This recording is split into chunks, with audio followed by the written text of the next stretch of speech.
dans le moment que nous allons vivre, vous autres, qui avec moi marchez de ce côté-ci, c'est-à-dire du côté de l'unité du peuple français. Vous devrez faire, et du peuple en France, preuve de beaucoup de sang-froid, de beaucoup de retenue, de beaucoup d'argumentation pour faire comprendre. Chaque fois que des gens passent leur temps à crier ou à faire des invectives, faites retomber la température pour faire comprendre, pour expliquer pourquoi il n'y a pas de solution dans l'intolérance religieuse, qui conduit nécessairement toujours partout à la violence. Convainquez, mes amis, expliquez, prenez le temps de le faire, quand bien même cela vous paraît évident. Prenez le temps d'expliquer. Car, je peux vous dire, j'ai l'expérience de la vie de ce pays et d'autres pays. Il y a des pâtes qui, quand elles sortent du tube, ne peuvent plus jamais y être remises.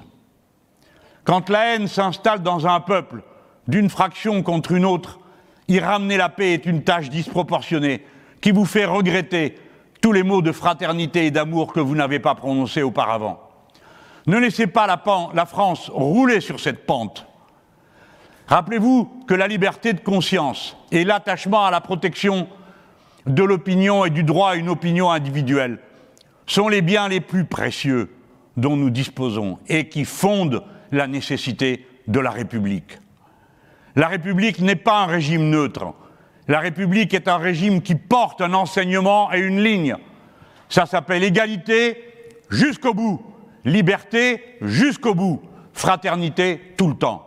Et c'est pourquoi, appuyés sur cette doctrine, nous pourrons faire valoir la loi qui nous importe dans les temps terribles que nous allons affronter avec le dérèglement climatique et la perturbation de tout ce que nous avons connu, c'est-à-dire la loi de l'entraide.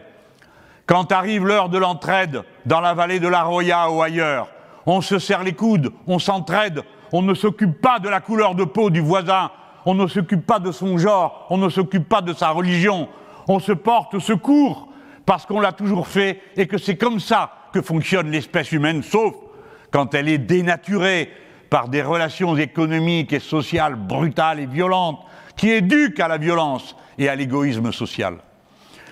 Voilà, je vais finir avec un ode à la liberté.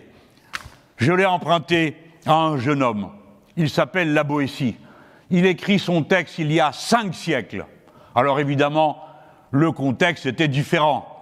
C'était la Renaissance, oui, mais c'était aussi donc le début de l'humanisme. Mais c'était aussi les guerres de religion.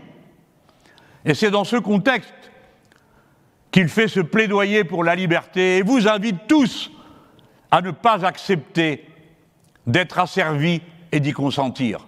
Il fait un petit traité qui s'appelle « De notre servitude volontaire ». Mais le vrai titre de départ, c'était le contre un. Autrement dit, déjà à l'époque, il y avait surtout des problèmes avec un, et que les problèmes de celui-là rayonnaient sur tout le reste de la société.